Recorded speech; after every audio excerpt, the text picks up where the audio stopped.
सांझ ढलते ही थिरकने लगते थे उसके कदम, मचने लगता था शोर। डॉली डॉली डॉली, उसके एक एक ठुमके पर बरसने लगते थे नोट। फिर गड़ जाती थी सबकी ललचाई नजरें उसके मचलते अंगों पर। लोग उसे चारों ओर घेर कर अपने अंदर का उबाल जाहिर करते थे।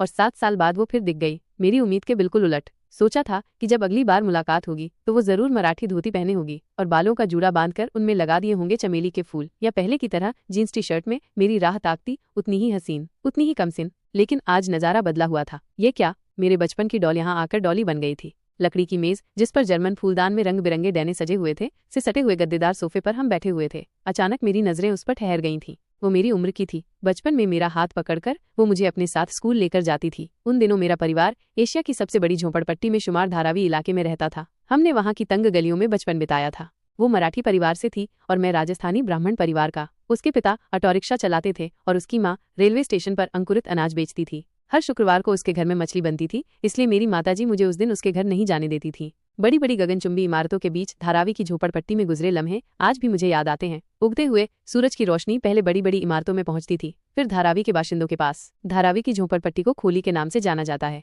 उन खोलियों की छतें टिन की चादरों से ढकी रहती हैं। जब कभी वो मेरे घर आती तो वापस अपने घर जाने का नाम ही नहीं लेती थी। वो अक्सर मेरी माताजी के साथ रसोई घर में काम करने बैठ जाती थी। काम भी क्या, छीलते छीलते आधा किलो मटर तो वो खुद खा जाती थी। माताजी को वो मेरे लिए बहुत पसंद थी, इसलिए वे उससे बहुत स्नेह रखती थीं। हम कल्याण के बिड़ला कॉलेज में 3rd ईयर तक साथ पढ़े थे। हमने लोकल ट्रेनों में खूब धक्के खाए थे। कभी कभार हम कॉलेज से बंक मारकर खंडाला तक घूम आते थे। हर शुक्रवार को सिनेमा घर जाना हमारी जिंदगी का अहम हिस्सा बन गया था। इसी बीच उसकी माँ की मौत हो गई। कुछ दिनों बाद उसके पिता उसके लिए एक नई माँ ले आए थे। ग्रेजुएशन पूरी करने के बाद मैं और पढ़ाई करने के लिए दिल्ली चला गया था। कई दिनों तक उसके बगैर मेरा मन नहीं लगा था। जैसे तैसे 7 साल निकल गए। एक दिन माताजी की चिट्ठी आई। उन्होंने बताया कि उसके घर वाले धारावी से मुंबई में कहीं और चले गए हैं। 7 साल बाद जब मैं लौट कर आया तो अब उसे इतने बड़े महानगर में कहाँ ढूंढता। मेरे पास उसका कोई पता ठिकाना भी तो नहीं था। मेरे जाने के बाद उसने माताजी के पास आना भी बंद कर दिया था। जब वो थी, ऐसा लगता था कि शायद वो मेरे लिए ही बनी हो, और जिंदगी इस कदर खुशगवार थी कि उसे बयां करना मुमकिन नहीं।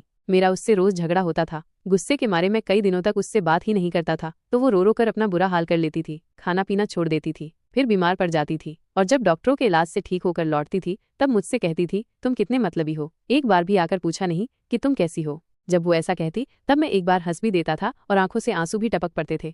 मैं उसे कई बार समझाता कि ऐसी बात मत किया कर जिससे हमारे बीच लड़ाई हो और फिर तुम बीमार पड़ जाओ, लेकिन उसकी आदत तो जंगल जलेबी की तरह थी जो मुझे भी गोलमाल कर देती थी। कुछ भी हो, पर मैं बहुत खुश था, सिवा पिताजी के जो हमेशा अपने ब्राह्मण होने का घमंड दिखाया करते थे। एक दिन मेरे दोस्त नवीन ने मुझसे कहा, यार पृथ्वी, अंधेरी वेस्ट में रेड क्रॉस नाम का बहुत शानदार बियर बार है। वहाँ पर डॉली नाम की डांसर गजब का डांस करती है, तुम देखने चलोगे क्या?